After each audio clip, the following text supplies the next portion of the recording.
C'était fort. Très fort. Quelle avocate.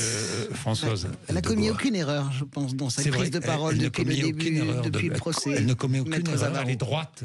Oui, elle est droite.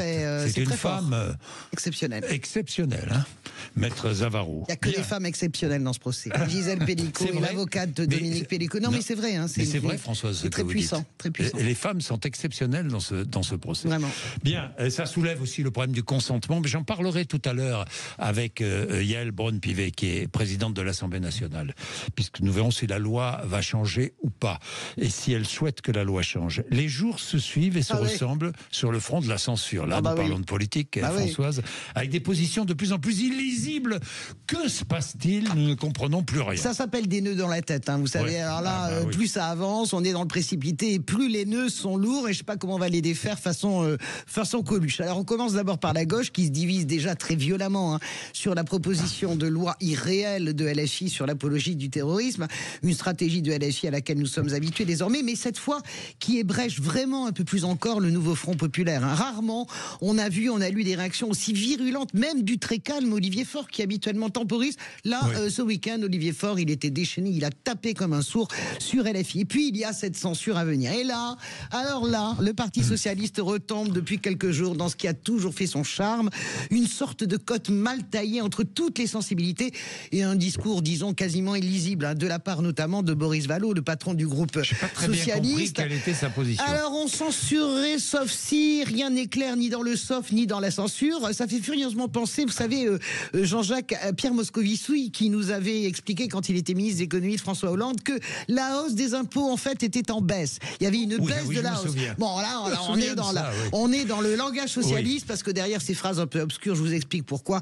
Il y a quand même la volonté du PS de retrouver sa crédibilité de parti de gouvernement, de ne pas être l'instrument du chaos. C'est compliqué quand même, je le dis en termes de cohérence politique, quand depuis le 7 juillet vous ne cessez de dire que ce gouvernement finalement n'est pas légitime, et que quand vous avez les moyens d'appuyer sur le bouton, et ben vous ne le faites pas. Voilà. Oui, l'instrument du chaos, c'est le même raisonnement au Rassemblement national. On ne veut pas être l'instrument du chaos. Les nœuds dans la tête de Marine Le Pen. Ah bah oui, Marine Le Pen, elle pendule au gré des émotions. Alors hier, vous savez qu'elle était venue chercher une victoire politique chez Michel Barnier.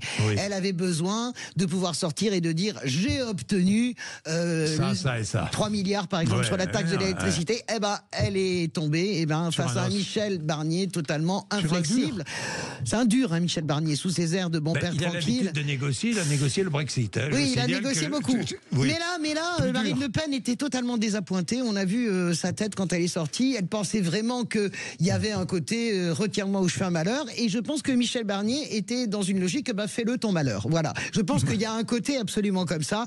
Donc elle en est toujours au même point, Marine Le Pen, censurée, hors note censurée, nœud dans la tête, je vous le disais. Oui, et que se passe-t-il si concrètement le gouvernement est renversé? Alors là, on a fait déjà tous les trucs imaginables, politiques. Parlons surtout des choses concrètes. Vous savez que depuis quelques jours, on attend les marchands d'Apocalypse nous expliquer que peut-être les fonctionnaires ne seront pas payés. Je dis tout de suite, c'est faux. Le shutdown aux États-Unis n'existe pas en France. C'est-à-dire que s'il n'y a pas d'accord sur le budget, c'est le budget de l'année précédente qui s'applique, avec quand même un passage par le vote des députés qui autorise le gouvernement à lever l'impôt. C'est un peu technique, mais ça veut dire en tout cas que les retraites, les fonctionnaires seront payés. Et puis alors, il y a des gens extrêmement éclairés qui, c'est le concours Lépine, des idées les plus bêtes qui soient. Alors là, on nous parle maintenant d'un gouvernement technique. Donc, tous les gens qui plaident pour le gouvernement technique, je leur explique juste une chose. Le gouvernement technique, eh bien, plus vous dépolitisez un gouvernement, plus la politisation aux extrêmes vous rattrape. Il y a juste un exemple. Faites 500 km, allez en Italie. Mario Draghi, formidable président du Conseil. Monsieur Europe, gouvernement technique. Ça donne quoi? Giorgia Meloni derrière, raz-de-marée, installé à la tête de l'Italie. Et pour longtemps, allez-y sur l'extrême droite, les amis. Il y a Françoise Degois avec nous le matin sur l'antenne de Sud Radio. On vous retrouve tout à l'heure, Françoise, 7h52. Nos auditeurs sont là.